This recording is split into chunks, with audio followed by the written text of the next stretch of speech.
All right, we're going to do this. We're either starting early today or incredibly late. You decide, but we're going to do this right now. Hi. All right. Florida, for the first time since 2016, is now in play, perhaps come November. If you remember, Hillary lost Florida, and so did Joe Biden. Obama carried Florida twice, barely. So did Al Gore. Al Gore in 2001, Florida, but the Supreme Court stopped the recount. A year after the 2000 election, a consortium of Florida news organizations counted all the votes, and they discovered that Al Gore beat George W. Bush by several thousand votes, and he would have won if the Supreme Court allowed the count to continue. But by then, it was too late. 9/11 happened, and Bush had the highest approval rating of any president in modern history. All it took was for him to ignore intelligence briefings and let the World Trade Center come down. That's how he became so popular. But now there are some Democrats who think Florida is in play. Why? Ron DeSantis and abortion. The Florida Supreme Court upheld on Monday Ron DeSantis' 6-week abortion ban. It's the most draconian abortion ban in America.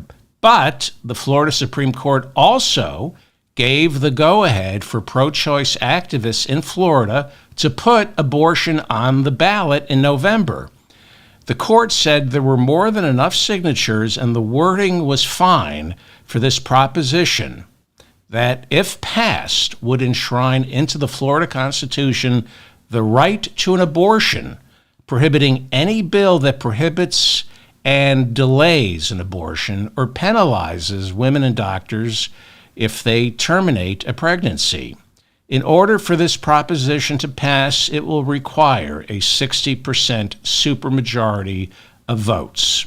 We're going to see a massive push starting now in Florida to get out the vote, because this 6-week ban is not only ridiculous, it's murderous, it's lethal. 6 weeks. Most women don't even know they've even had sex before 6 weeks, let alone realize they're pregnant. Democrats throughout the country want these abortion measures on the ballot because for some reason Joe Biden's approval ratings are lukewarm, and abortion will activate his base. It will remind Democrats who Joe Biden is. Senate Republican Rick Scott is running for re-election in Florida. Again, it's a long shot, but Democrats might pick up his seat if enough voters are energized and reminded that before turning to politics, Scott owned a chain of hospitals that ripped off Medicare and Medicaid to the tune of $1 billion. At the time, his company was forced to pay the largest health care fine in Justice Department history. He was spared a prison sentence, of course, and ended up becoming governor of Florida before getting elected to the Senate, where he has proposed sundowning Medicare, Medicaid, and Social Security after 5 years, and then forcing these programs to be renewed every 5 years after that. Congress would have to vote. Like the assault weapons ban.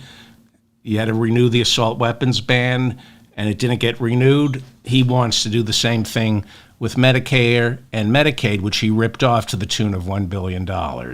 He is, by definition, a turd.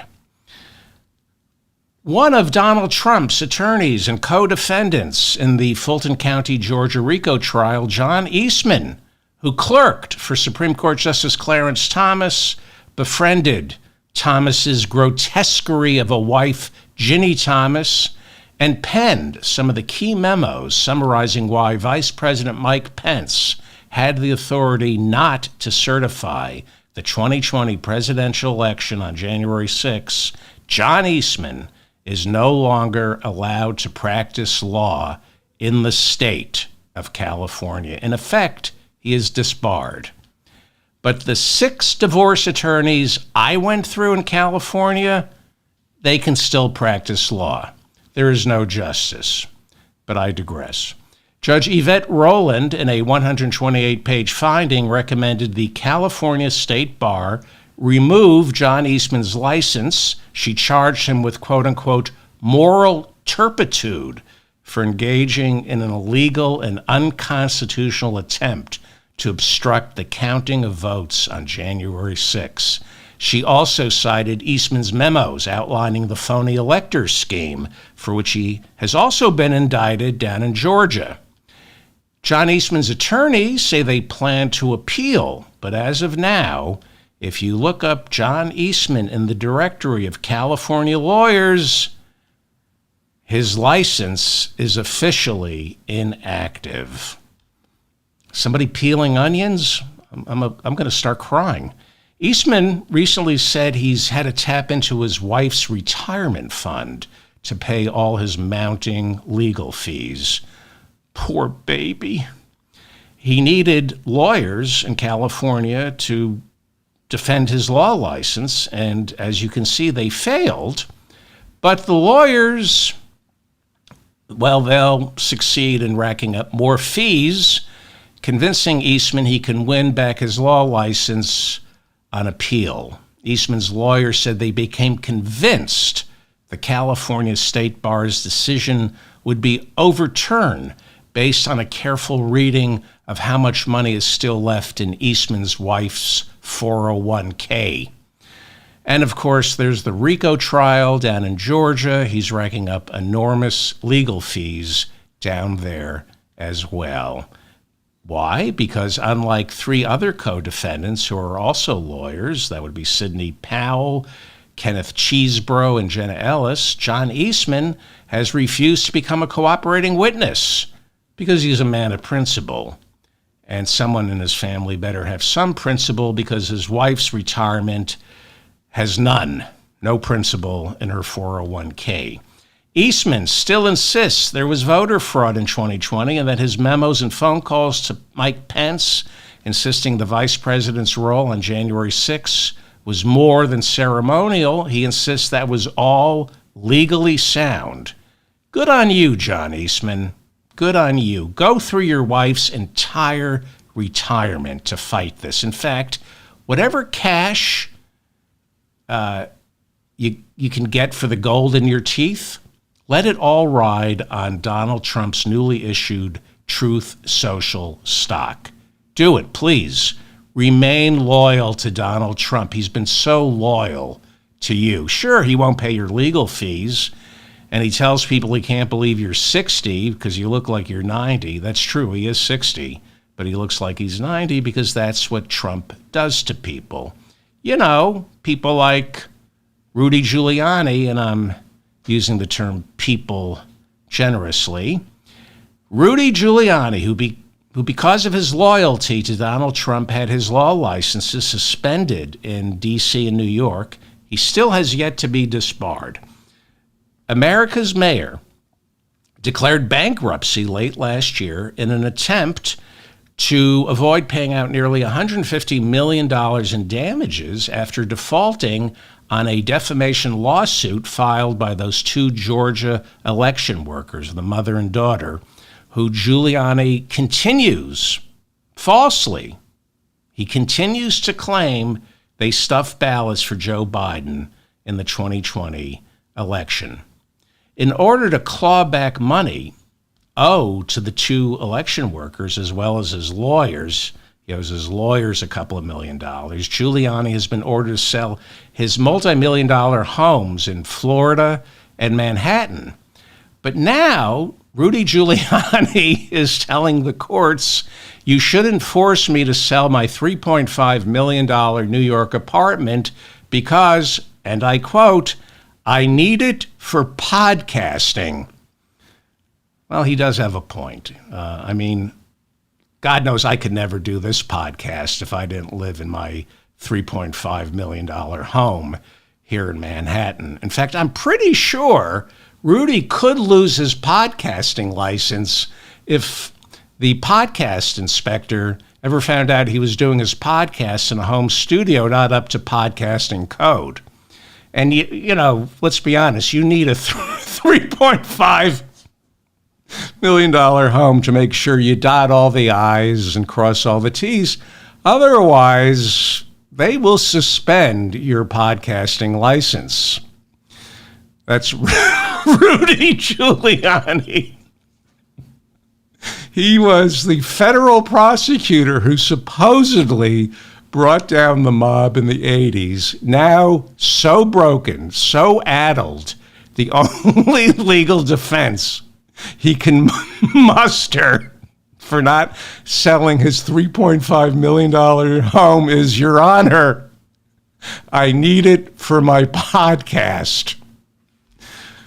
I can't believe he lost 60 lawsuits in the lead up to January 6th challenging the elections. What a great legal mind. What makes this even more delightful is the emotional pain this alcoholic is in. His life was ruined by Donald Trump because everyone and everything Donald Trump touches gets destroyed. Rudy Giuliani was always a train wreck, but the minute he went to work for Donald Trump at the end of 2020, it completely ruined him, destroyed him.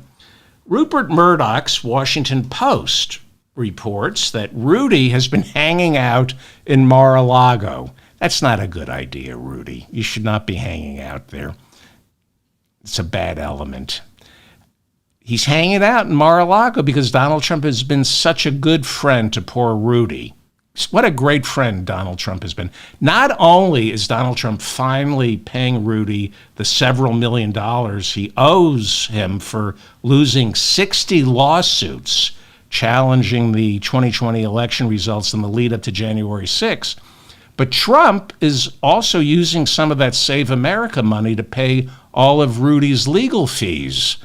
I said sardonically and with an unmitigated joy, witnessing this white supremacist Rudy Giuliani suffer and go down the tubes. I rejoice in Rudy Giuliani's decline, not just for what he did to those two black election workers, but what he did to the entire black community here in New York City when he was mayor and turned our police department into a stop and frisk Gestapo for every black man who had the audacity to think he could leave his apartment. So Rudy is broken, and of course Donald Trump isn't helping. I bet, he's down at Mar-a-Lago, I bet Rudy gets charged double for drinks at Mar-a-Lago. Like Trump would ever let him run a tab at Mar-a-Lago. Anyway, Rudy was reportedly down in Mar-a-Lago last week. This is according to Rupert Murdoch's New York Post. He was, did I say Washington Post earlier? It's the New York Post. Rudy was reportedly down in Mar-a-Lago complaining to Trump's friends, not making this up, that it's gotten to the point where he thinks he's hallucinating. He said he doesn't believe his life is real. No, Rudy, your life is real. The stuff coming out of your mouth isn't. And I don't mean your dry heaves in the morning. I mean your words. You are a liar. But your life, it's real. You're not hallucinating. At least yet. In prison, when you're forced to go cold turkey on your wild turkey, then the hallucinations will begin. But this is all real, Rudy. Anyway, Rudy Giuliani, the white supremacist, told Trump's friends down at Mar-a-Lago that his life has become a nightmare.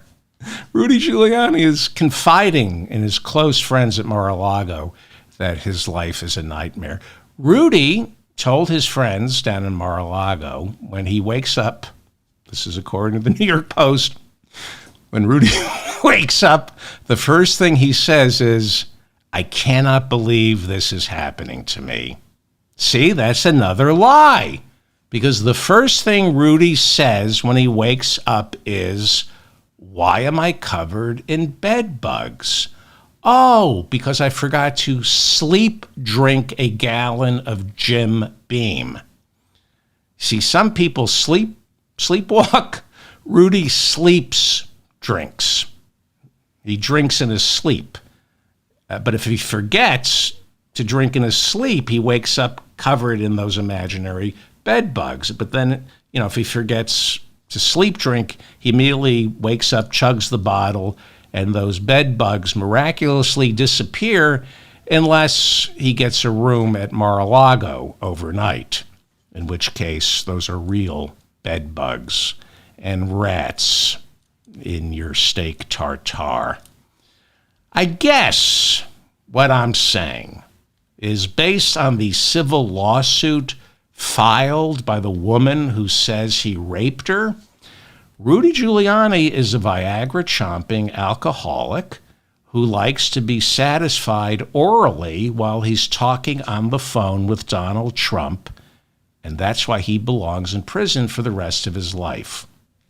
In the deposition, the woman suing him for rape says he would make her gratify him while he talked on the phone to Donald Trump. Yeah. Who needs Viagra? Why is he chomping on Viagra? He's talking to Donald Trump. You remember the judge in the Georgia RICO trial, where Rudy is a co-defendant. You remember that he ruled that Fulton County District Attorney Fani Willis should not be disqualified over a romantic relationship with lead prosecutor Nathan Wade. He, however, Nathan Wade, was ordered to step down. But because Trump isn't spending his own money on attorneys, his lawyers down in Georgia are racking up more fees by appealing that judge's ruling. This is all about delaying. And nobody else could do this because nobody else could afford these frivolous legal motions, including Trump. It's all being paid for by his idiot donors. And pretty soon, now that Lara Trump, his imbecile daughter-in-law, now that Lara Trump is a co-chair of the Republican Party will be picking up much of Donald Trump's legal fees. The Huffington Post reports that the Trumps have now worked off a skim with the RNC. It's like a casino. They worked out a skim with the RNC where Trump will get the first couple of bucks from every donation heading into November, which means, according to the Huffington Post, if the RNC even has a modest cash haul this cycle, Donald Trump stands to skim $32 million off the RNC's campaign war chest this year. And that $32 million can and will be turned over to his lawyers. According to the New York Times, I had to read this 3 times. According to the New York Times, Donald Trump, since leaving office, has spent $100 million on lawyers that we know of. He has spent $100 million on lawyers that we know of for himself. I'm sorry, he didn't spend it. His super PAC did. So, when my sister calls and says, how does he get away with all these delays when I wake up in the middle of the night pulling what's left of my hair out going, how does he do it? This is how he does it. This is what $100 million will get you when it's not your money. This is why he's able to delay and delay and delay. Fulton County District Attorney Fani Willis said she will not be intimidated. She will not be deterred. and said now that lead prosecutor Nathan Wade has been forced to step aside, she is going to take a more active role in prosecuting the former president. And she's going to be taking an active role prosecuting several of his co-defendants, like this Harvard-educated imbecile, Jeffrey Clark. Remember him? Jeffrey Clark, a low-level Justice Department attorney who Donald Trump wanted to appoint acting attorney general in the waning days of his administration because Clark was the only lawyer in the entire U.S. Justice Department willing to say Joe Biden stole the 2020 presidential election. Jeffrey Clark is seen here standing on his driveway sporting his 100% blue cotton shirt and pea-stained underwear while federal officers raid his home for evidence of election interference. That is how this right-wing stooge answers the door at the crack of dawn in just his ratty, pea-soaked underwear. Clark is also one of Rudy's, speaking of pea-soaked underwear, Clark is also one of Rudy's co-defendants down in Georgia. Last week, Jeffrey Clark was forced to testify in his disciplinary hearing before the Washington, D.C. bar, where his law license has a good chance of getting taken away from him. During Clark's testimony, he took the fifth dozens of times, but he did remember to wear pants, so he's got that going for him. During the disbarment hearings, Clark's attorneys implied that he was working for Trump, and the memos he wrote, where he lied, insisting the Justice Department had evidence of voter fraud in Georgia, they didn't, which is why he's been indicted down in Georgia. His lawyers during the disbarment hearings implied that he wrote those memos on orders from Donald Trump, who, his lawyers implied, had temporarily named Clark acting attorney general. If that's a preview of Clark's defense down in Georgia, well, that's pretty incriminating for Donald Trump. He better win in November. And even if he wins in November, this is a state trial. He doesn't have the pardon power to make this disappear. It was interesting because it's generally believed that Jeffrey Clark was going to be appointed acting attorney general until the then current acting attorney general, Jeffrey Rosen, who refused to investigate voter fraud after the guy he replaced, Bill Barr, said it was all bullshit. After Jeffrey Rosen said, if you fire me as acting attorney general and replace me with Jeffrey Clark as acting attorney general, then, Mr. President, you would face mass resignations in the Justice Department. So Trump reportedly demurred. He backed down. But now it seems as though Clark's attorneys during the disbarment hearing were implying that Jeffrey Clark believed for a brief moment that he had actually been appointed acting attorney general. They're not sure. He may have been acting attorney general. Nobody's quite sure. The Trump White House. Do you have any idea how much someone has to hate this country to vote for Donald Trump? As these words are coming out of my mouth describing a moment where nobody's quite sure if Jeffrey Clark might have been acting attorney general, hearing myself describe the Trump presidency, I cannot believe he actually lasted 4 years in the White House without somebody having the human decency to invoke the 25th Amendment. And now I feel like I'm Rudy Giuliani hallucinating. There's talk of a Trump restoration, a return of all this madness. How much do you have to hate America to vote for this guy? Clark, by the way, graduated from Harvard, where they apparently never teach their students not to answer the door in your morning wood pre-ejaculate stained underwear. Because you just never know when the Justice Department is going to serve a warrant to search your home for evidence of election interference. You would think that would be the first thing they teach you at Harvard. How to answer what to wear when you answer the door. Like pants. You would think a Harvard graduate would know that. This might explain why Fortune magazine is reporting this morning that applications to get into Harvard have dropped 5%. This is huge. It is now easier to get into Harvard, unless your father is Jared Kushner's father and he builds a $2 million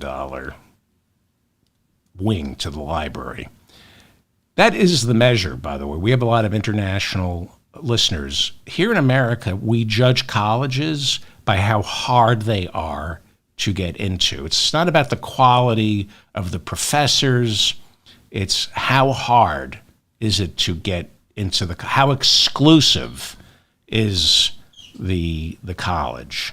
So, certainly Harvard, any other country wouldn't be judged by the quality of their professors or their undergrads. Harvard undergrads don't even go to class. They're too busy getting their Simpsons spec script ready. The dumbest people I know went to Harvard because once they get in, they stop trying. And if you go to Harvard, once you get in, everybody is guaranteed at the very least a B+. Ethan Hirschenfeld went to Harvard. He is the funniest person I know to graduate from Harvard. Ethan Hirschenfeld, if you're a longtime listener to this show, you know who Ethan Hirschenfeld is. He's a true genius, and you should watch his live stream every night at 9 p.m. Eastern.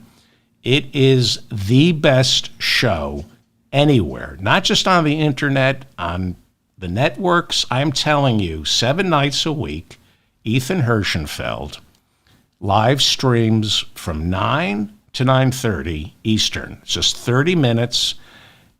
He sings. He's got a ukulele.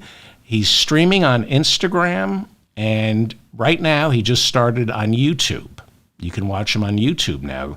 Subscribe to Ethan Hirschenfeld's channel here on YouTube or Twitter. I recommend watching him on YouTube every night at 9 p.m. Eastern. He is the funniest man in the world. He really is.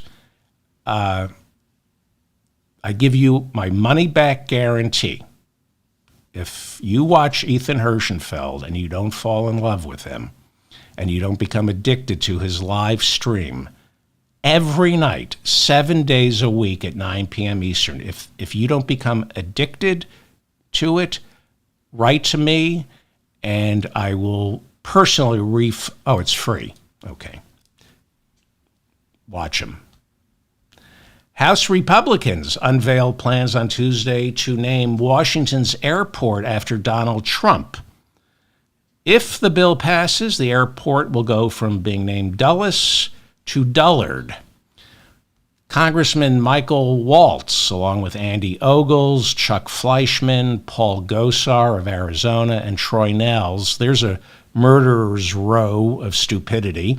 They have all signed on to Congressman Guy Reschenthaler's bill, which would rename Washington, D.C.'s Dulles Airport Donald Trump International Airport to honor who they consider the greatest president of their lifetimes, Donald J. Trump Airport. The white zone is for loading and unloading white Christians only. Any bags left unattended will be sent to Mar-a-Lago so Donald Trump can rifle through them to see what he wants to keep.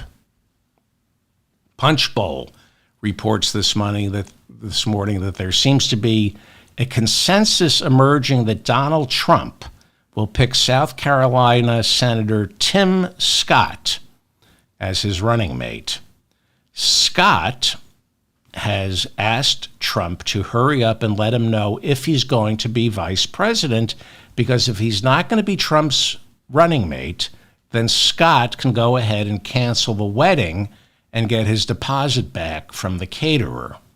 You might remember that Tim Scott, in his late 50s, ran for office bragging that he was a virgin and was saving himself for the right woman. But the right woman over the years, the right woman, let alone any woman, never materialized. As I talked about late last year, Republican donors, especially the Christians, they said, we like Tim Scott. He makes us feel like we're not racist. They told him, we want to give you a lot of money, but this is true. They said, we need to see you in a relationship with a woman, otherwise we can't donate. And Scott, Senator Tim Scott, who opposes same-sex marriage, assured them he's in a relationship. And the donor said, prove you're not gay. Prove it. Produce a woman for us. And Tim wasn't producing a woman. And the donations dried up. After he dropped out, he declared that he was marrying the woman he finally produced at the very end of his campaign. And the wedding is scheduled to be performed, emphasis on the word performed. The wedding is scheduled to be performed in the summer, right after the Republican convention. But here's the deal. If Trump waits to the last minute to pick a vice president, to pick his running mate, and it isn't Scott, it's going to be murder getting the deposit back, not just from the caterer, but from the resort where Tim Scott is staging this sham wedding. I mean, it really is inconsiderate on Donald Trump's part. A lot of people are reserving hotel rooms and buying airfare, which they will have to eat if Trump doesn't pick Tim Scott as a running mate and the wedding has to be called off. I mean, obviously Trump doesn't care if Tim and his friends and family are going to have to eat tens of thousands of dollars for a wedding that will not take place if he's not Trump's running mate. He should tell him whether or not, secretly, he should tell him whether or not he's going to be the vice president so he knows whether or not to get married. Well, there seems to be a myth developing that Donald Trump is going to steal black votes away from Joe Biden come November. Raymond Arroyo, a contributor on Fox News, said after Trump's first mugshot that the black people he talks to tell him that they're voting for Trump because they think Trump is quote-unquote gangsta. I played that clip. I don't know if you remember it. And you get a real sense that Raymond Arroyo is talking with a lot of black people. Raymond Arroyo over at Fox News, you get a sense that he talks to a lot of black people. And Raymond, who has his finger on the pulse of the black community, says all the black people he talks to tell him they relate to Donald Trump because, like Trump, they too are unfairly prosecuted. It's interesting, right? Because we all know how much Donald Trump, Fox News, and Raymond Arroyo, we all know how they were really big supporters of Black Lives Matter. I mean, they're always talking about BLM. They never fail to bring up BLM, especially if you mention January 6th. If I say January 6th, the first thing they say is, what about the BLM marches in 2020? And they're saying, what about BLM protests? because they love black people, and they're pointing out the truth that all the BLM protests were peaceful, which is a fact. No police officers were shot or injured during any of the BLM marches. This is true. I'll go back to dripping with sarcasm in a second, but I just want to make sure you know, I've talked about this, the only violence, according to all studies, the only violence during BLM marches, the only violence that occurred was when the police showed up and began beating the crap out of the BLM marchers. Okay, that was the only violence that occurred, when the police showed up, or when this potato face Kyle Rittenhouse showed up. There is no analog. There's no BLM analog to Kyle Rittenhouse. No BLM marchers showed up with AR-15s, killing 2 and injuring 1. There's not a single shred of evidence that Black Lives Matter protesters resorted to violence or injured a police officer. Okay, now back to being sarcastic. So, when someone from Fox hears me say January 6th, and they respond by saying, what about BLM? Clearly, because they love black people so much, they're saying, why couldn't the January 6th protesters be peaceful like BLM? You know, this guy Raymond Arroyo, who says, you know, he talks to black people and they're going to vote for Donald Trump because he's gangsta. Yeah, you really, that's why you should watch Fox News and listen to people like Raymond Arroyo, who's been a regular contributor on Fox News for a couple of years. He knows what black people are thinking.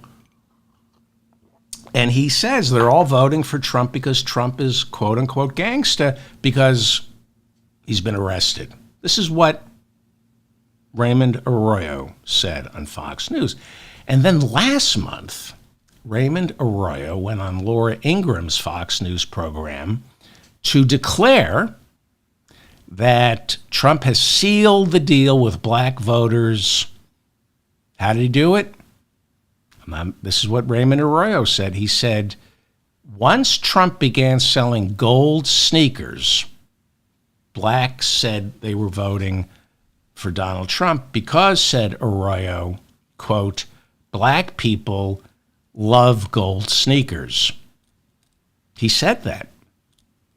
And he should know because he talks to black people all the time. And he said black people, basically this is what he said on Laura Ingraham's show. He said black people choose their presidents based on the candidate's taste in footwear. I mean, that's basically what he was saying. And he was saying, since black people all love gold sneakers, once Donald Trump was selling gold sneakers, that's all they needed to know. It was goodbye, Joe Biden. Hello, gangsta Trump. This guy, Arroyo, has such an exalted view of African Americans, doesn't he? And they say Fox News is littered with racism. Interesting thing, though, ever since he said that Trump sealed the deal with black people because black people love gold sneakers, he hasn't been heard from since. This is a headline from the Daily Beast. There's a big mystery over at Fox News. Where is Arroyo? Headline, Daily Beast. Laura Ingraham's sidekick vanishes from Fox News after viral clip about black voters. Well, I don't know what that's about. Why would he disappear? He's reporting the news. He talks to black people. So where is he? Well, I do know Mr. Arroyo, Raymond Arroyo, is also a singer. That's him in the recording studio. This is an actual picture of Raymond Arroyo in the recording studio. prepping his big Christmas album. He's a triple threat. He's a political commentator, a singer, and a racist. A triple threat. That's what we call them in Hollywood. He's a triple threat. He's a hyphenate. Yes, that is an actual picture of Raymond Arroyo in the studio recording his next Christmas album. This was last year's Christmas album, which you can buy. This is real. Raymond Arroyo's Christmas Merry and Bright. You can purchase this online right now, and this is Raymond Arroyo on the cover, dressed like old Blue Eyes, Frank Sinatra, who was also a gangster. Not sure Sinatra liked gold sneakers, but he was gangsta. And I heard the album, and Raymond Arroyo sounds just like Sinatra after Giancana found out he was stooping Judith Campbell Exner and ordered him to gargle with Drano.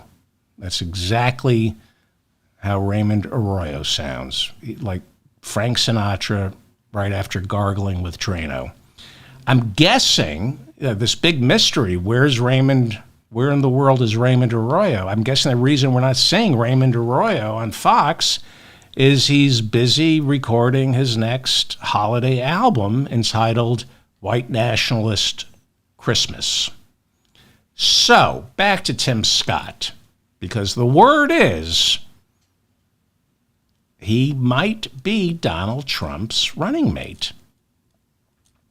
And why? Well, it's a very calculated move because Trump will win all the black voters in America if he picks Tim Scott. That's what Trump is reportedly thinking. The problem is black people don't like Tim Scott. They actually kind of hate him. Well, not kind of. They do. Black people hate Tim Scott. I mean, not all black people, but most black people hate Tim Scott. But if you're a white racist, which the entire Republican Party is comprised of, you're going to think Donald Trump will win over black voters simply by picking a tool like Tim Scott.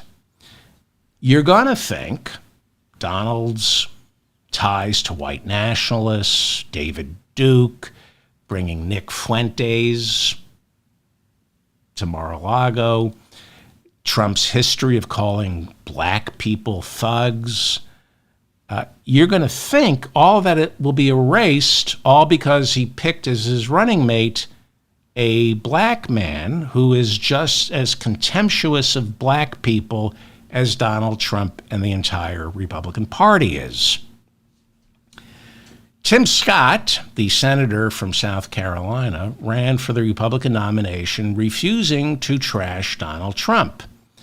And he courted the white nationalist Republican vote by insisting, and I quote, America was never a racist country. America was never a racist country. You know, racist is putting it mildly. We were and still are genocidal. We are more than just racist. We are a genocidal nation.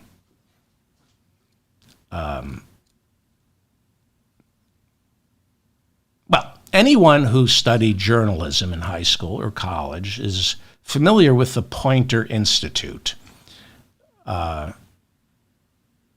Fox News isn't, but the Poynter Institute. They teach fact-based reporting. And years ago, they created PolitiFact to fact-check statements by politicians, pundits, and ideas that get circulated on social media. This is university level fact checking, unbiased, apolitical. A few years ago, they decided to fact check a statement that kept getting reposted on the internet. It gained traction. It seemed too unbelievable, but they fact checked it. This is from PolitiFact, which means it's true. Fact. Completely true on the PolitiFact Truth-O-Meter. There are more African American men in prison, jail, on probation or parole than there were enslaved in 1850. Something like 1/3 of every black man has been arrested. Now, let me repeat this. Sear this into your brain. Fact. There are more African American men in prison, jail, on probation or parole than were enslaved in 1850. Burn that into your brain. I've talked about this before, and several Republicans, I do have mental defectives, some mental defectives listen to my podcast, and they wrote to me saying that may be true, but that doesn't mean we're a racist country. It means black people commit too much crime, unquote.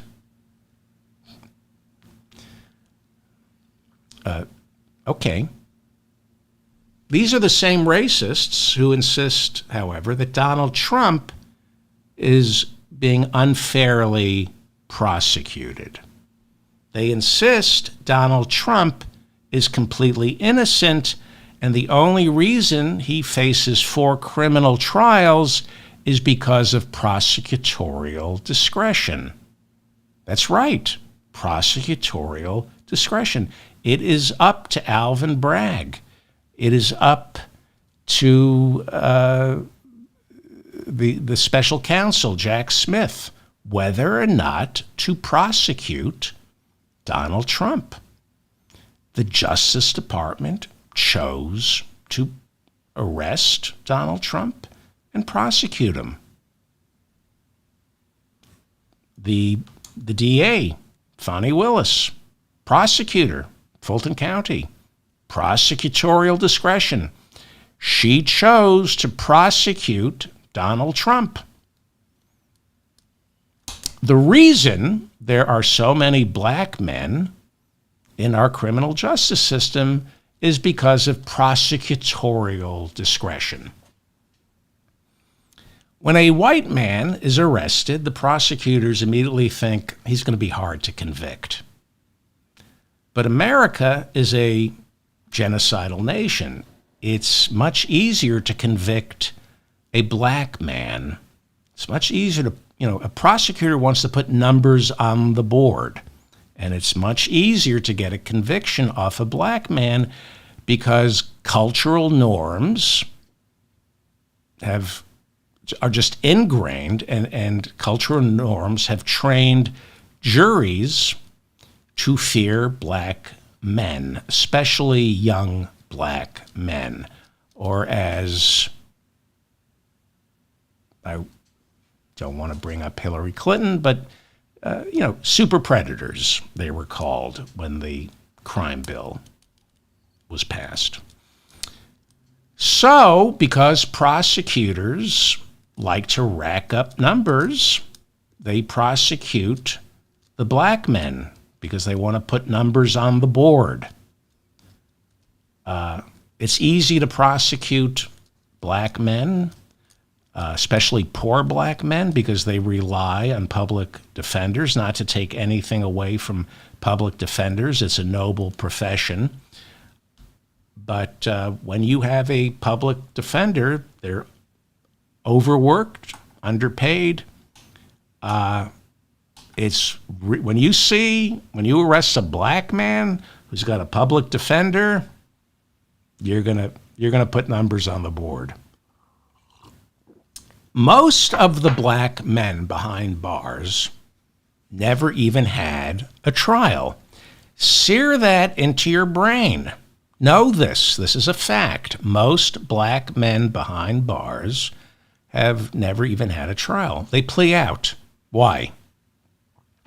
Well, if you're black in America and demand your constitutional right to a fair and speedy trial, the prosecutor takes that personally. And the prosecutor will say, listen, if you make us spend all this time and money on your constitutional right to a jury, if you lose, we're going to make sure you spend decades in prison.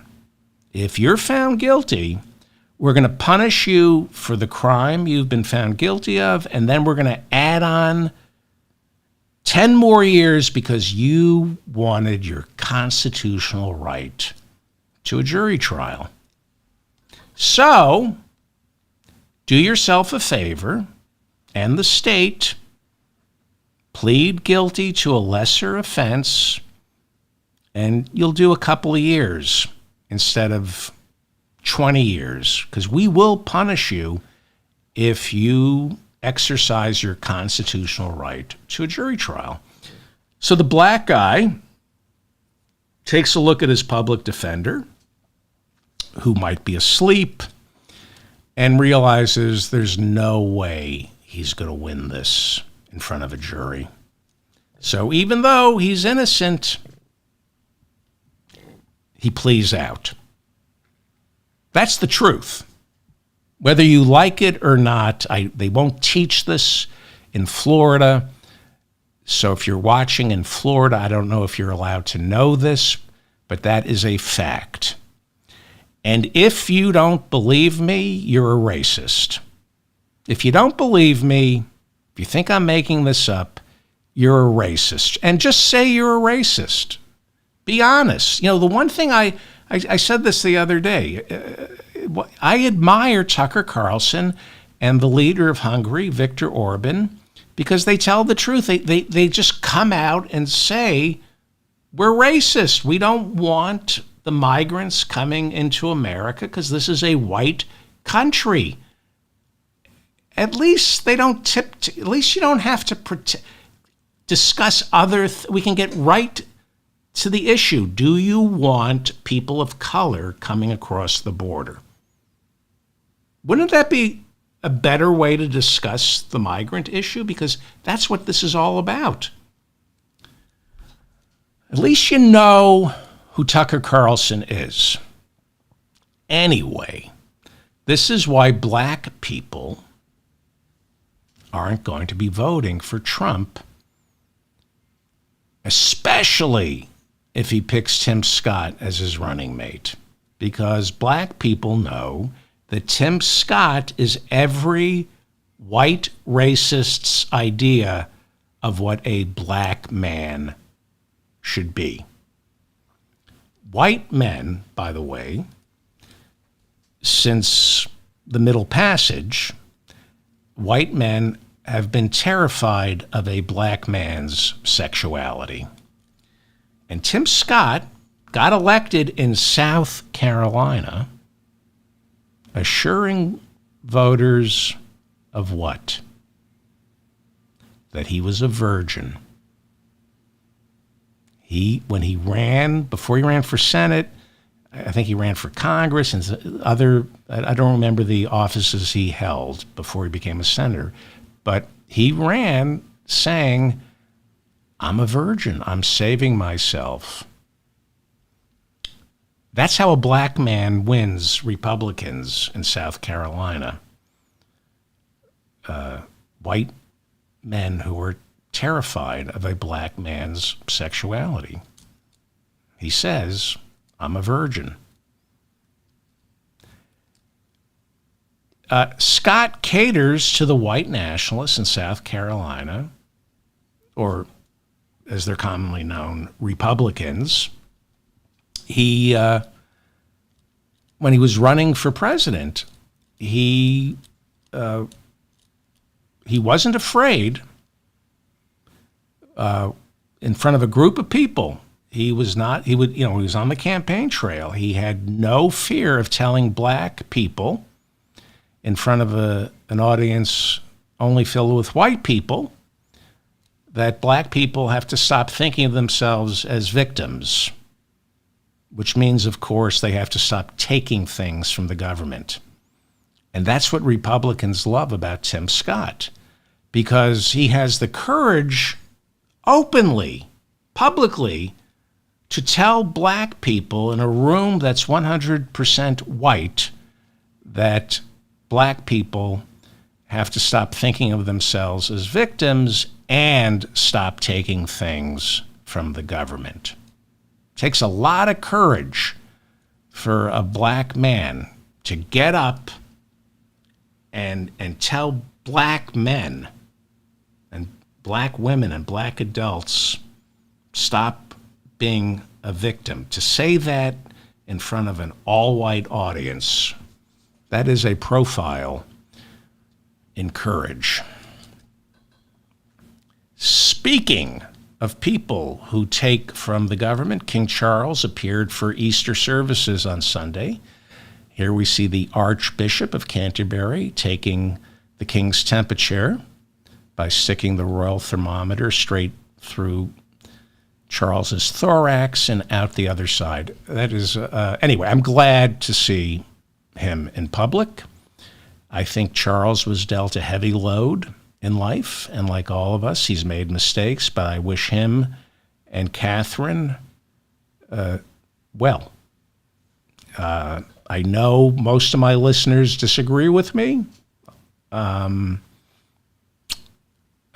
I like the royal family. This is the mop-up for April 3rd, 2024. I'm David Feldman in New York. Thank you for finding me. Believe it or not, I am slowly growing an audience of MAGA Republicans. I'm not making this up. I have MAGA Republicans who are listening to this podcast, which is why I have a new sponsor. This is from the people who gave us the Trump Bible. Now you can buy Trump condoms. Since only MAGA morons will be buying them, they're one size fits all, and that size is limp, which is why most MAGA morons vote for Donald Trump, because they are limp. They are limp. Anyway, to my MAGA morons who listen to my show, keep attempting to leave comments on my channel, you dumb trolls. The comment section here on my channel is impeccably clean. It's MAGA-free because we perform maintenance and hygiene every day, something Trump voters should try. We clean out the comments section before things are posted, so the MAGA trolls, most of them are robots or bots. We're MAGA-free here because Trump voters smell and they're stupid, and I'm not interested in anything they have to say. For the same reason I don't debate with fungus that cakes up around a public urinal. But keep trying to leave comments here at the David Feldman Show. You MAGA morons, you will not get through this gated community. Hate speech is not free speech. You're not welcome here. We don't serve your kind. Well, it didn't take long, but Donald Trump's Truth Social stock, barely trading on the NASDAQ for a week, tanked 20% on Monday. Trump Media and Technology is the name of the company, and Donald owns 78 million shares. At one point last week, his stake was reportedly worth $7 billion, but now it's down to $3 billion. And it is currently the most shorted stock on Wall Street. In other words, investors are betting that this stock is going to be worthless, more so than any other stock on Wall Street. That's a fact. You cannot short the stock now because there are no options left to buy to short Donald Trump's stock. Trump's new company made its official SEC filing public on Monday and refused to identify how many actual users it has. Earlier reports say that since its founding back in 2022, Truth Social's traffic has plummeted nearly 40% and doesn't even rank in the top 100 of social media apps downloaded on the Google or Apple app stores. The SEC filings that the company had to make, they do state that for all of 2023, Truth Social only earned $4.1 million, but spent $62 million. Gee, I wonder where that went. That means Truth Social last year lost more than $58 million. But somehow, Trump's valuation, his ownership is worth $4 billion. How is this possible? Well, how is anything with Donald Trump possible? The SEC filings included a note from the independent auditor that has been working for Truth Social since its founding. They're based in Colorado. This accounting firm wrote in the official SEC filing that was released on Monday, this is what they wrote, quote, operating losses raise substantial doubt about Truth Social's ability to continue as a growing concern, unquote. In its filing, the company said it doesn't expect to earn a profit, quote, in the foreseeable future. The filings acknowledged for the first time that Trump has not been granted permission to unload the stock early. He must wait another 6 months before he can begin selling it. But most analysts agree the stock will be absolutely worthless by then. Worthless, especially after he loses in November. So why are people purchasing the stock? Well, it's a meme stock, which means it's artificially inflated by MAGA morons. And people are purchasing the stock because they're betting that as president, Donald Trump will be able to juice the value of the stock, you know, the same way he juiced the value of that hotel in D.C. he purchased right before becoming president in 2016. He ended up unloading it right after he left office because it was a money pit, as are all of Donald Trump's financial ventures.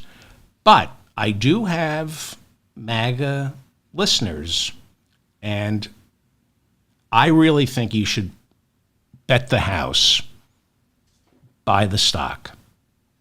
Buy the stock. You believe in Donald Trump.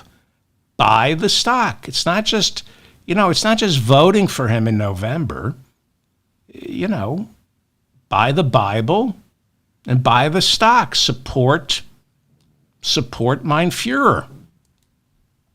Well, we all thought, strapped for cash, Trump would break the law and borrow against the value of those shares in Truth Social in order to secure that $175 million bond he was ordered to post by the judge in the New York State civil fraud trial. That bond, as you all know, was reduced from nearly $500 million by an appellate court, and Trump on Monday was miraculously able to post the $175 million to preempt New York State Attorney General Letitia James from unwinding all his properties that he doesn't even own. How did he do it? We're now learning the bond was posted by Knight Specialty Insurance, which has cornered the market, making risky loans to people with lousy credit who need to buy a car. Knight Specialty is privately owned. It's run by Don Hankey. Mr. Hankey. He's a billionaire, Mr. Hankey. Not to be confused with Mr. Stanky, who ran AT&T, or who still runs AT&T. So this is Don Hankey, not the head of AT&T, Mr. Stanky. Think he had a happy childhood with the last name Stanky? What am I talking about? Don Hankey. He's a billionaire and a Trump supporter. Hankey told ABC News he contacted the former president personally to offer his services. What a selfless guy, Don Hankey. And he said that Donald Trump put up all the collateral in cash. Sure he did. Absolutely. According to Forbes, Hankey is worth $7 billion. Now, this is interesting. Hankey's net worth has doubled since Joe Biden became president. But that doesn't matter to Mr. Hankey. He is a self-sacrificing, patriotic loan shark. And even though Donald Trump tanked the economy as well as the stock market when he was president, that doesn't matter to Mr. Hankey. Because for the good of our country, Mr. Hankey said, I don't care. I'm voting for Trump. Mr. Hankey said he and other members of the Mr. Hankey family have all contributed to the Trump campaign in the past and are doing so right now. Not just Mr. Hankey, but Mrs. Mr. Hankey and the Mr. Hankey children. And this is a big sacrifice for the Mr. Hankey family, because if Trump gets elected, we know Mr. Hankey's $7 billion fortune will undoubtedly go back down to $3.5 billion, the way it was before Joe Biden became president and saved our economy. But that's just the way patriotic billionaires like Mr. Hankey are. Country first. And promises made that we don't know about. So when Trump loses on appeal, he will have to forfeit his collateral. And he'll also have to find another $325 million to pay the rest of the fine leveled against him by Judge Arthur Engoron, who wrote in his ruling, quote, "The frauds found here leap off the page and shock the conscience." Trump is going to lose on appeal. He's going to lose this. He's going to lose this. Well, Donald Trump has been repeating the lie about migrants since 2015, when he first came down the escalator of Trump Tower, which was built by undocumented Polish day laborers. And to this day, Trump Tower employs undocumented workers, as do all his hotels. But the lie about migrants works because so many Americans are stupid, hateful bigots who want to believe the lie. You know, it's not just the repetition of the lie. The lie only works when enough people want to believe the lie. Politico is reporting that a new poll conducted by the Associated Press shows that 2/3 of Americans disapprove of how Joe Biden is dealing with the imaginary migrant crisis. Amazingly enough, Donald Trump's lies about the migrants is working with Hispanic voters, 73% of whom, according to the Associated Press, are unhappy with Biden when it comes to this imaginary border issue. Donald Trump, meanwhile, insists the border crisis is the most pressing issue of our time. Terrorists, drug dealers, sex traffickers, inmates from insane asylums are all coming over the border to poison our blood. He says we need to do something immediately, and by immediately he means never. At least certainly not between now and Election Day, otherwise he has nothing to run on.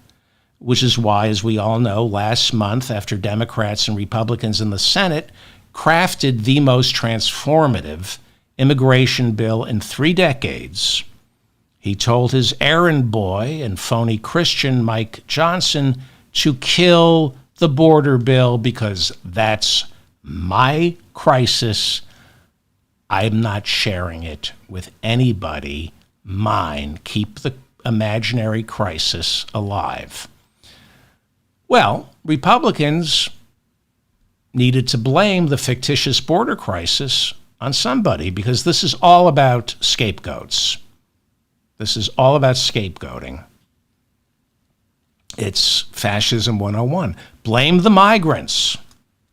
Convince Trump supporters to blame migrants for their low self-esteem. Blame the migrants because nobody wants to sleep with a flatulent, middle-aged white man who thinks he got fired from his last job because of his politics and not because he smells like a hard-boiled egg that Donald Trump just sat on. Blame the migrants. And because Republicans can't do anything about this imaginary migrant crisis, because the migrants are phony scapegoats, Republicans had to look for a phony scapegoat to blame the phony scapegoats on. So they impeached Joe Biden's director of Homeland Security, Alejandro Mayorkas, because he has a Latin-sounding name. Now, the House impeached Mayorkas on January 28th. It was so important to impeach him and then put him on trial in the Senate because he is so evil that they rushed the articles of impeachment into the Senate and said, convict, put this man on trial, and well, they didn't. They didn't do that. Mayorkas was impeached on January 28th. Did Speaker Johnson deliver the articles of impeachment on January 29th? February 1st? Did he deliver the articles of impeachment on February 28th, a month after Mayorkas was impeached? No. Did he deliver the articles of impeachment 2 months later, on March 28th? No.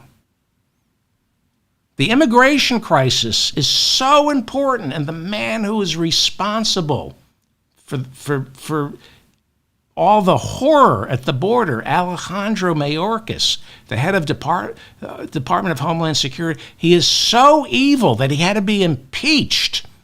And it is now April 3rd, and Mike Johnson still hasn't walked the articles of impeachment across the Capitol to hand them to Senate Majority Leader Chuck Schumer so we can finally put Alejandro Mayorkas on trial for being the man personally responsible for this non-existent migrant crisis. When are we going to put Alejandro Mayorkas on trial? They impeached him at the end of January. Well, Mike Johnson has been very busy. You know, there's that Joe Biden impeachment probe that's going absolutely nowhere. Even James Comer, one of the 3 committee chairs leading the probe, admitted there's not going to be an impeachment. But that doesn't mean he's not going to keep the probe alive, because if Donald Trump was impeached twice, Joe Biden has to look like he's getting impeached in the lead up to the November elections. So obviously, Mike Johnson is way too busy to get the articles of impeachment for Alejandro Mayorkas over to the Senate. But we are now getting word this morning that after Mike Johnson returns from that much-deserved 2-week Easter vacation, he will finally get around to handing the articles of impeachment for Alejandro Mayorkas to the Senate. He's going to do it almost 3 months after they voted to impeach Mayorkas. He's going to do it on April 15th, which, by some strange coincidence, also happens to be the same exact day Donald Trump's criminal trial in Manhattan begins. I mean, what are the odds that Trump's lapdog, Mike Johnson, would try to make the impeachment of Alejandro Mayorkas the top story on the very same day Donald Trump becomes the first president in American history to go on trial in a criminal courtroom? What are the odds that the Speaker would pick April 15th to make the impeachment of Alejandro Mayorkas the top story while Donald Trump begins his criminal trial? A trial, by the way, that centers around Donald Trump forging documents to hide hush money payments he made to a porn star who he slept with only weeks after his wife, Melania, gave birth to their son. That's who this deeply religious Speaker of the House, Mike Johnson, is serving. A man who sleeps with a porn star after his wife gave birth to their son. Now, we know Mike Johnson is very religious. So religious, he hates the transgender community, hates them, hates homosexuals, thinks homosexuality is an abomination. He was a lawyer for Project Exodus, which tried to cure homosexuality, which is a form of torture. He's written articles, I've read them to you, insisting homosexuality should be illegal. Sex should only be had by married couples. He's written extensively on how sex should only be between married couples. He and his idiot wife did podcasts where they espoused abstinence before marriage. This is why Moses, he calls himself Moses ever since he became Speaker. He said he thinks of himself as Moses, the lawgiver, even though Mike Johnson hasn't passed one single law since becoming Speaker. But he's a devout Christian. He thinks premarital sex is wrong, so much so, we all know about this, he took his daughter to a purity ball down in Louisiana where teenage girls wearing virginal white dresses dance around a giant cross like it's a maypole. And then he placed a ring on her finger. And she then signs a covenant, a contract. This is a screen grab from ABC Nightline of the actual purity ball that Mike Johnson took his daughter to. And this is the actual covenant she signed, where she promised to remain a virgin until she got married. I'm not making this up. And you know about purity balls. This has been going on for decades. She makes a vow before Jesus and her father to remain a virgin until marriage. In other words, you only get to have sex with one man. your entire life. And who says Republicans are trying to control women's bodies? And if you lose your virginity before marrying, if you violate that oath, you must return your purity ring and live with the shame that you have turned your back on Jesus and your Father. So you can go ahead and mock these purity balls, but if it weren't for these crazy Christian fathers like Mike Johnson, nobody would be manning the poles at your neighborhood strip club. If you've always wanted to turn your daughter into a stripper or a sex-crazed junkie, sign her up for one of these purity balls. Trust me on this. We wouldn't have strippers. Tell her Jesus will punish her unless she keeps her promise to only have sex after she marries a closeted gay Christian man who can't perform on their wedding night because he's nervous, because she's not a he. I mean, this is how it plays out. You save. This is the nightmare of being born into one of these families. It's torture. You meet the right guy because he doesn't want to have sex with you. I want to wait until we're married. And then she finally gets to have sex with a man who realizes that he's gay. That's the Republican Party. It really is the Republican Party. It is as I always say, it's a repository of really sick people. Really sick people.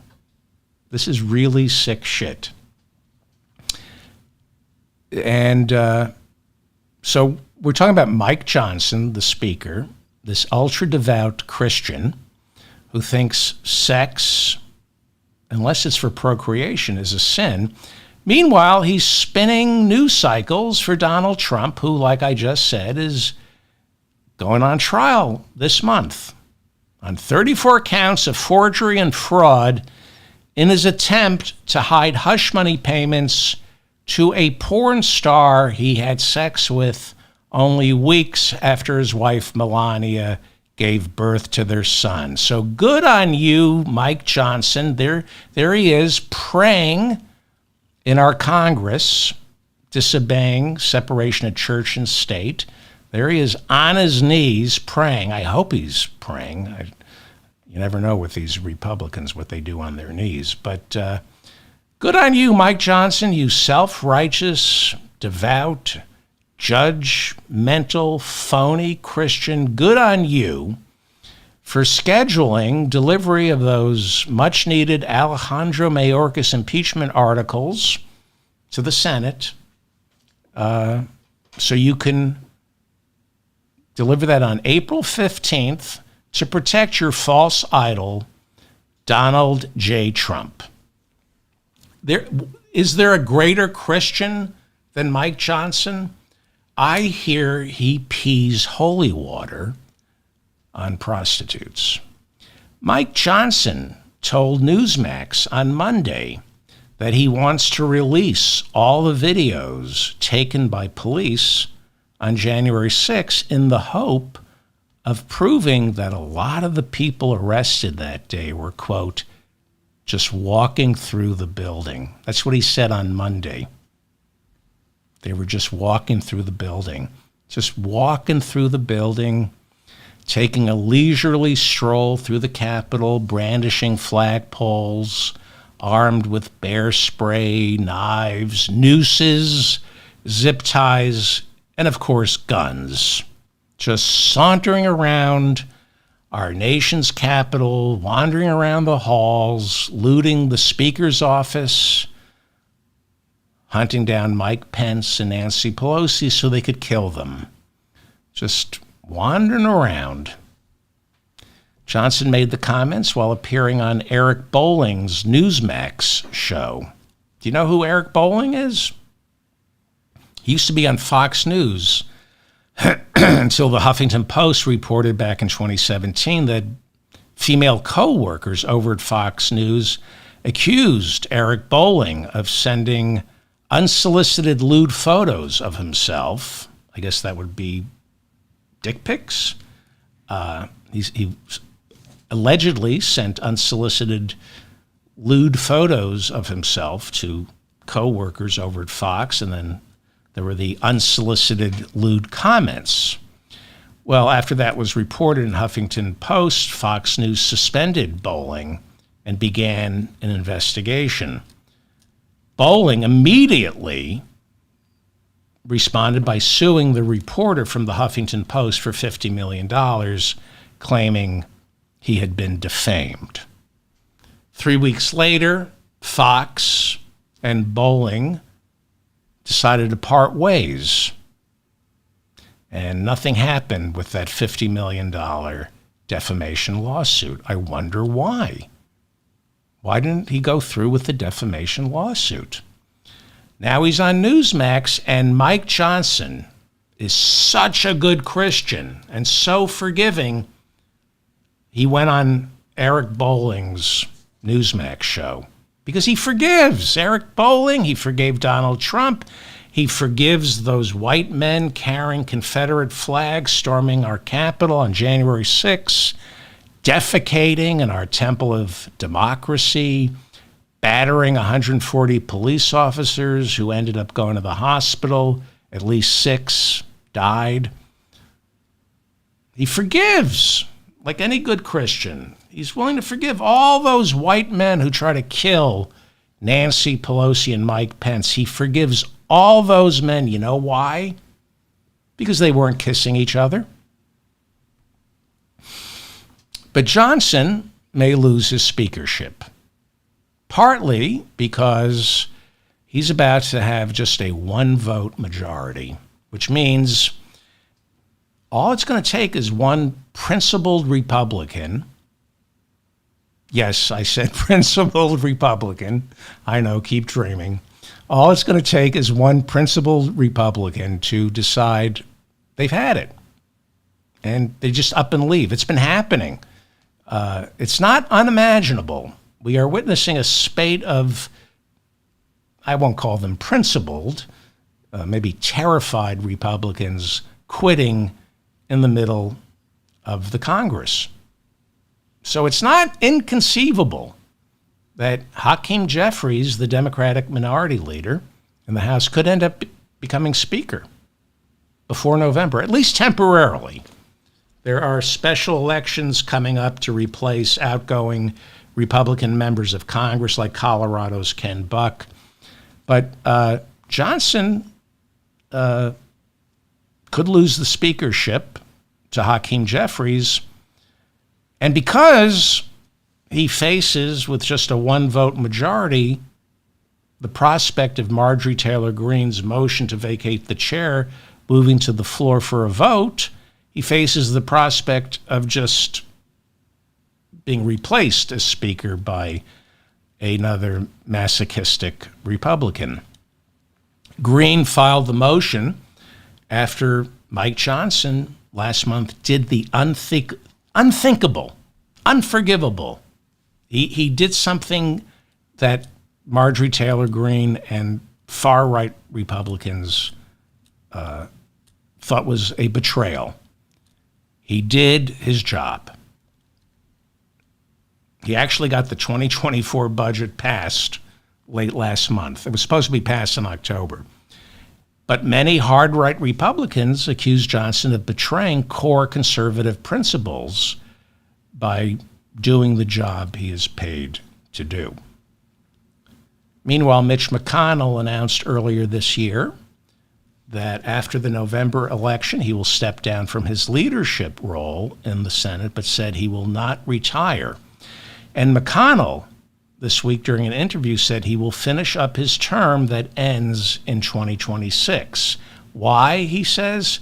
To fight what he calls the growing isolationist wing of the Republican Party.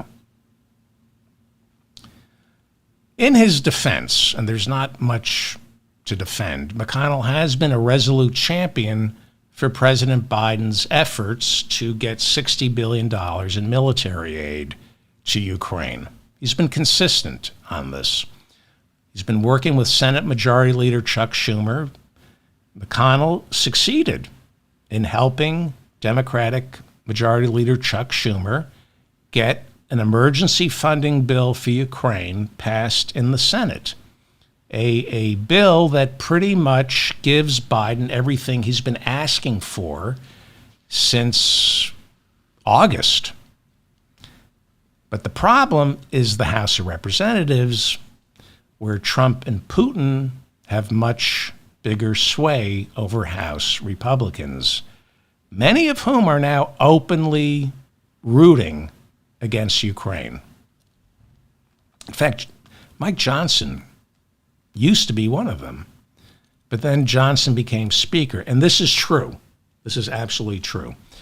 He became Speaker, and then right after he became Speaker, Joe Biden dragged Johnson into the White House Situation Room, where Johnson got a talking to identical to the one Howard Beale got in the movie Network. Do you remember that?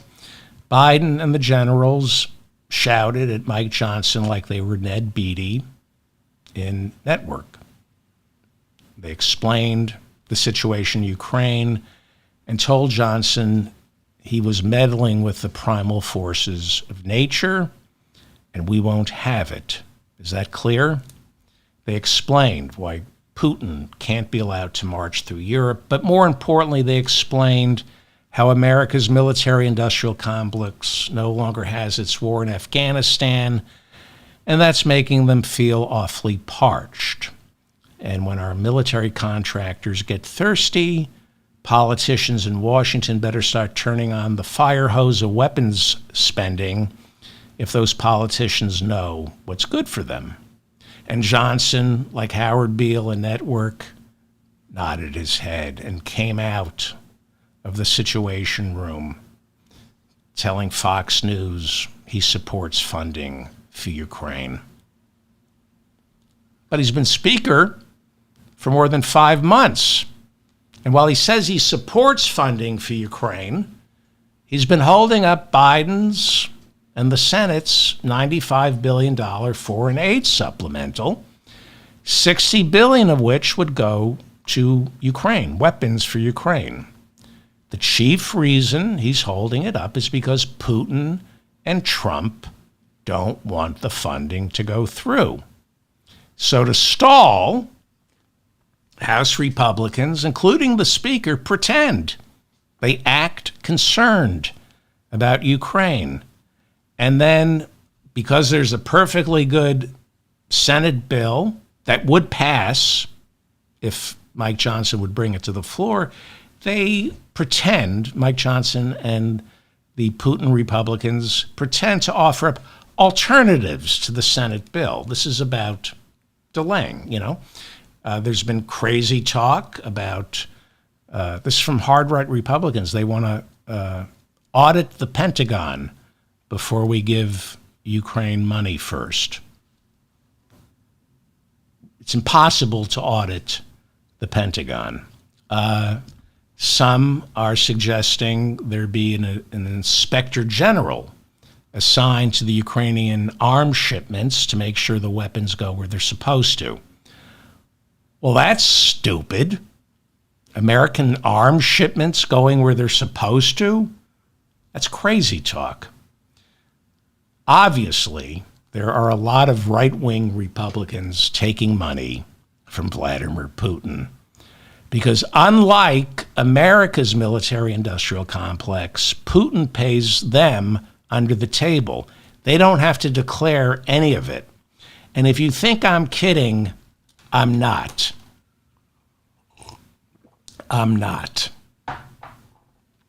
Before New York State Attorney General Letitia James began her successful campaign to destroy the National Rifle Association 4 years ago, the NRA according to congressional investigations, especially one conducted by then chairman of the Senate Finance Committee, Ron Wyden, Wyden concluded that the NRA was probably a Russian asset serving as a straw donor for Vladimir Putin so he could secretly funnel cash to Republican candidates and illegally buy influence. In 2016, the NRA, now pay attention here, the National Rifle Association donated more than $30 million to Donald Trump's presidential campaign. According to Open Secrets, the National Rifle Association spent more on Donald Trump in 2016 than it spent on Republican presidential candidates in 2012 and 2008 combined. Okay? They spent more on Donald Trump than they did on John McCain and Mitt Romney combined. Not only that, as well as the 45 Senate races and 145 House races in both 2012 and 2008 combined. They spent more on Donald Trump, $30 million, than they spent on all of 2012 and all of 2008 combined. $30 million. Where did the National Rifle Association's sudden surge of campaign cash come from? And nobody donated more to the Trump campaign in 2016 than the National Rifle Association. The point is, vis-a-vis funding for Ukraine, we all know Putin owns a good number of Republicans, including Donald Trump. A lot of Putin's money back in 2016 most probably went to the NRA, which has offices worldwide. Money from Putin paid for things at the NRA that donations previously covered, and that freed up the $30 million to give to Donald Trump. That's how a straw donor works. You cannot trace Putin's $30 million going into the NRA and then straight to Donald Trump. What they do is they say, okay, we have $30 million, which means we no longer have to use the donations for our courses for police officers and our advertising. We'll use Putin's $30 million for all that. And now we have $30 million that we can then give to Donald Trump. That's how an illegal straw donor works. Anyway, all Mike Johnson needs to do is bring the Ukraine supplemental to the floor for a vote, and it would pass because all the Democrats would vote for it. Again, he's got a 1 vote, maybe a 2 vote majority, depending on what day of the week it is. All it would take is 3 Republicans to vote for the Ukraine supplemental, and there are way more than 3 Republicans who would vote for it. And that means it would pass, and Ukraine would get the money.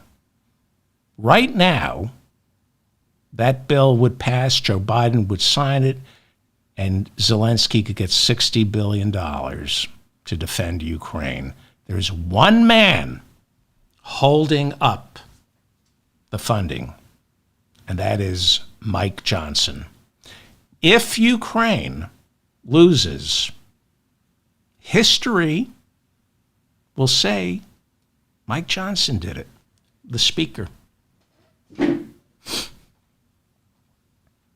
There are 2 discharge petitions floating around the House of Representatives. I'm not going to explain what a discharge. I try not to talk in shorthand, but I've gone over what discharge petitions are so many times. If you're a new listener, go back and I'm sorry, I don't know. Anyway, there are 2 discharge petitions floating around the House of Representatives that would force the vote on the Ukraine supplemental. And we might just see them signed and delivered to Johnson when Congress returns, which means if there are enough signatures on the discharge petition, it would be out of Johnson's hands, and funding for Ukraine would make it to the floor for a full vote where it would pass and get signed into law, which means that Johnson has to use the spring break to find new ways to stall on Ukraine. So he's saying things like, I support funding for Ukraine, but that Senate bill is no good. Yes, it is. Instead of giving Ukraine $60 billion now, Speaker Johnson, in the service of Vladimir Putin, says he wants to loan Ukraine $60 billion. What is this? It's just like Donald Trump's criminal trials. Figure out ways to delay and delay and delay. Say I'm concerned about Ukraine, but we should loan them the money so we can debate this longer. This idea of loaning Ukraine $60 billion is reportedly supported by Mike Johnson's Lord and Savior, Jesus H. Trump. Why does Trump support it? Delaying. Slow things down. The longer they can postpone the funding, the more land Putin can seize in Ukraine. It's not going well for Ukraine right now. It was going well. Democrats have said they would never vote for a loan. So that makes those 2 discharge petitions even more likely to be delivered when Congress returns next week. And here's how you know Mike Johnson is just a lying little prick, okay? Another proposal Johnson claims he supports is passage of the Repo Act. This is how he wants to support Ukraine. And this is how you know he's lying. But he, just how can I delay this? Let's, the Repo Act is a bipartisan bill. Punchbowl says it has 80, am I reading that right? Yeah, 80 co-sponsors. The Repo Act, now think about this, it calls for America to unfreeze Russian assets belonging to Russian oligarchs and turn that money over to Ukraine. Yeah, that won't get any Republicans murdered by Putin if they pass this. Putin's money is frozen right now, a couple $100 billion of his money and his cronies. It's been frozen since he invaded Ukraine. So the Repo Act would be, well, let's unfreeze that money and give it to Zelensky. No, that wouldn't get Johnson and Trump.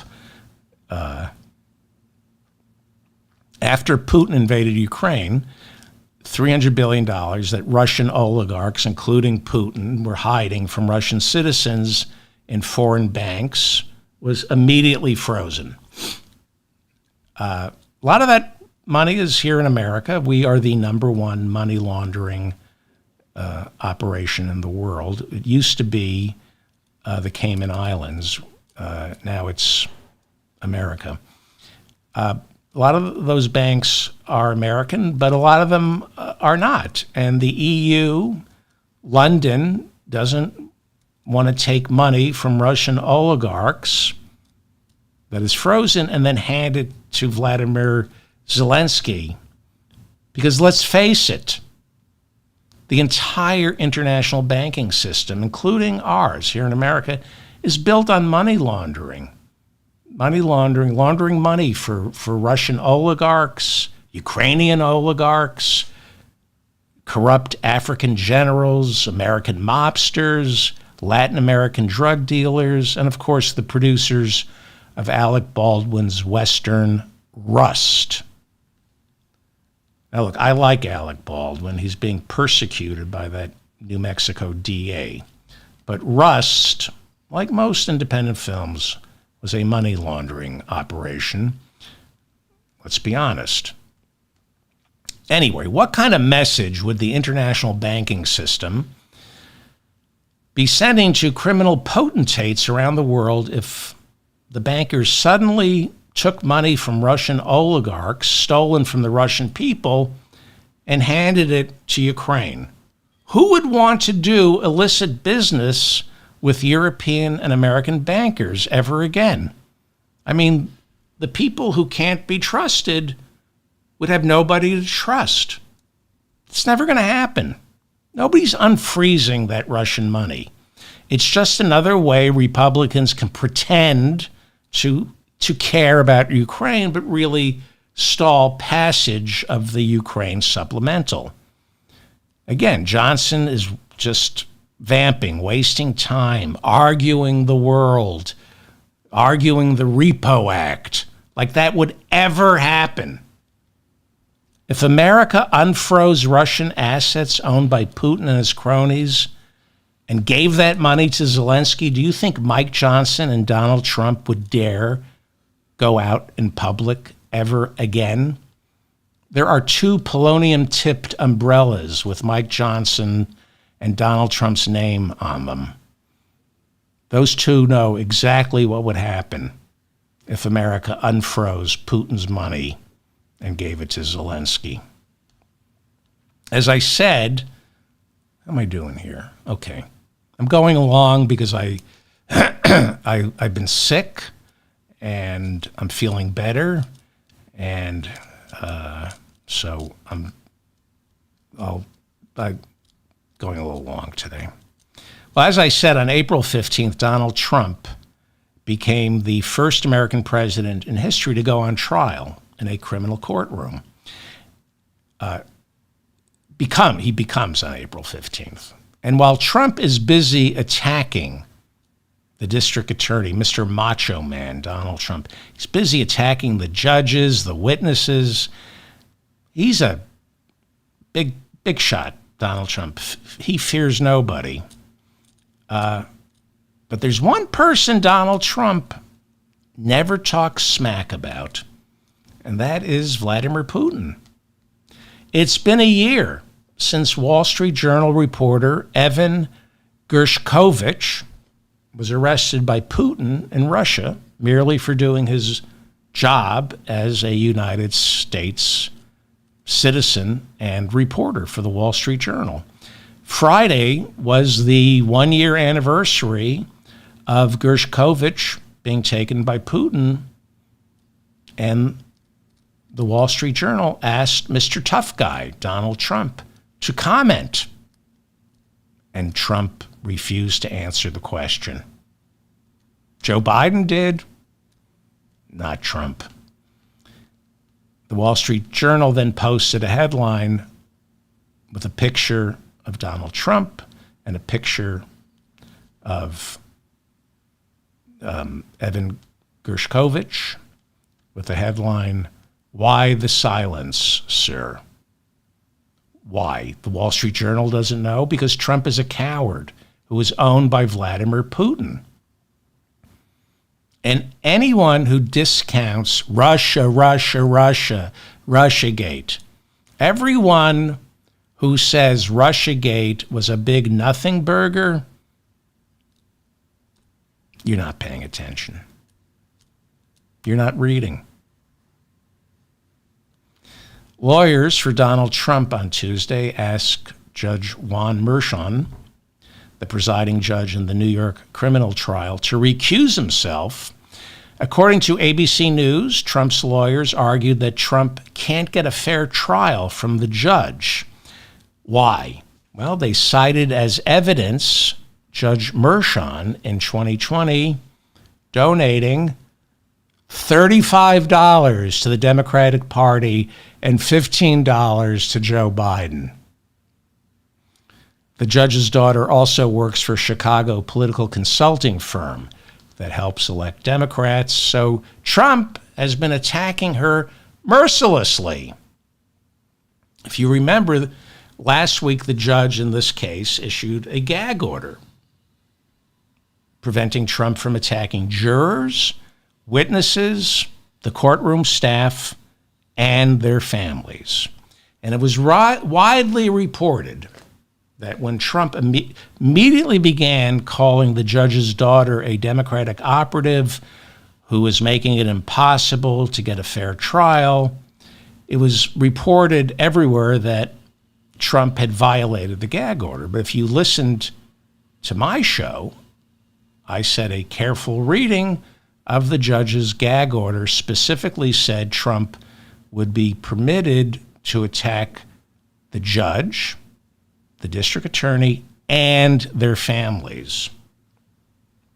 So Trump knew exactly what he was saying, what he was doing. He knows how to parse words. He knew he was not violating the gag order, which is why the judge this week amended his gag order after a request from District Attorney Alvin Bragg to now prohibit Trump from attacking Alvin Bragg's family as well as the judge's family. In issuing the amended gag order, the judge rejected Trump's lawyers' arguments where they said their client's attacks on the judge's daughter were legitimate political discourse.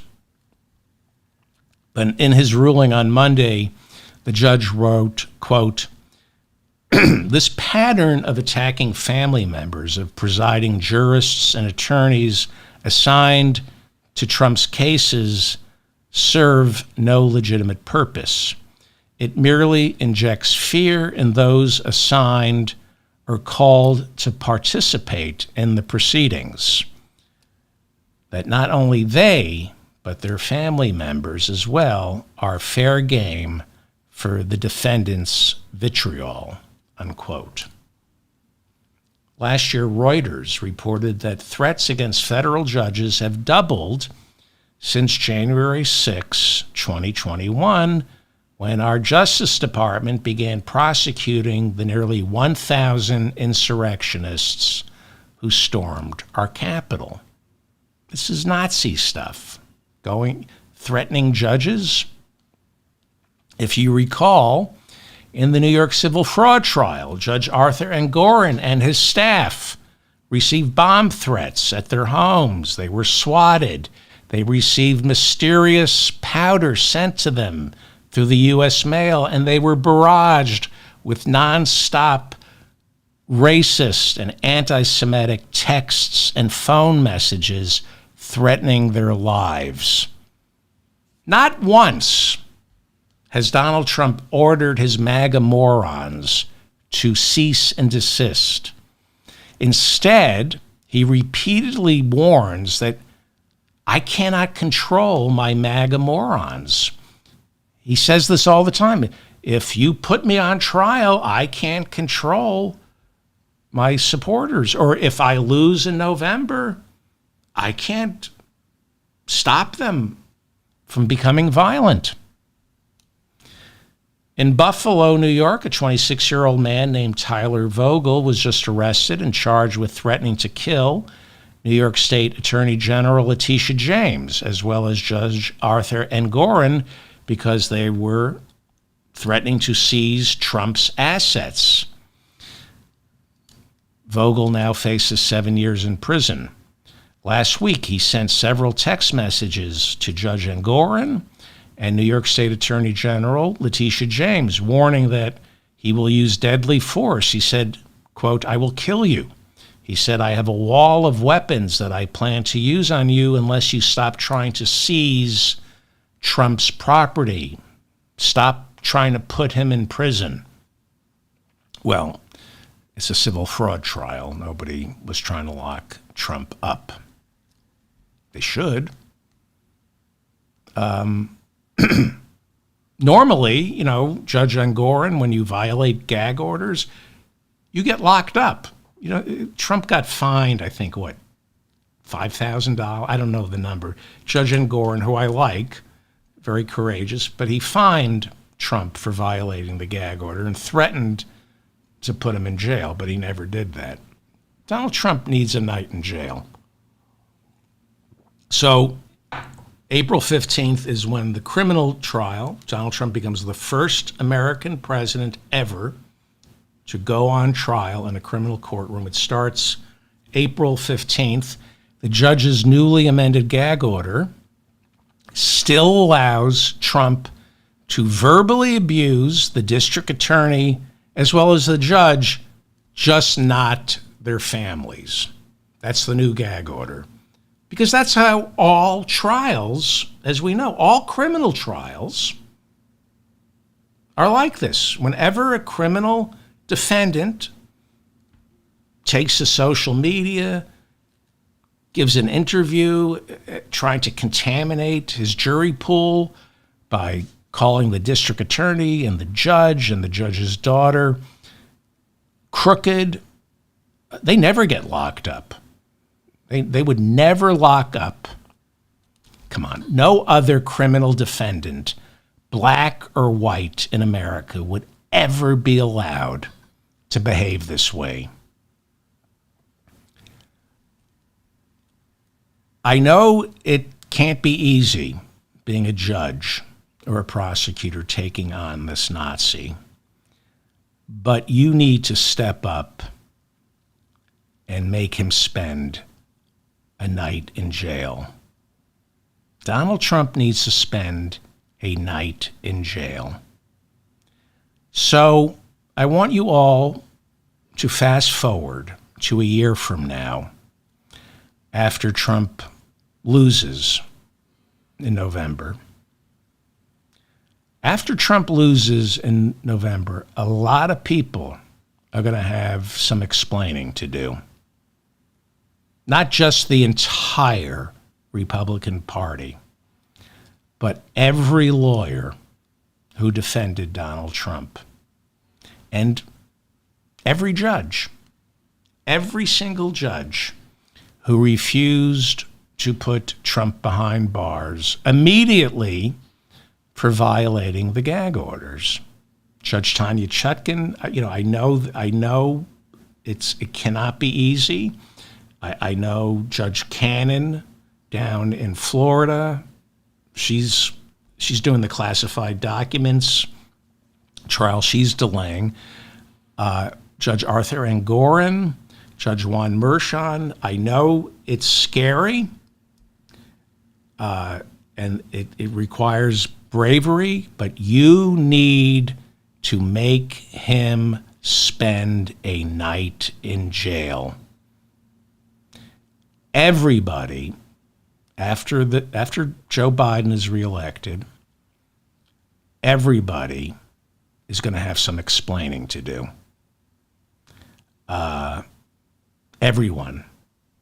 How is it possible that Donald Trump has not spent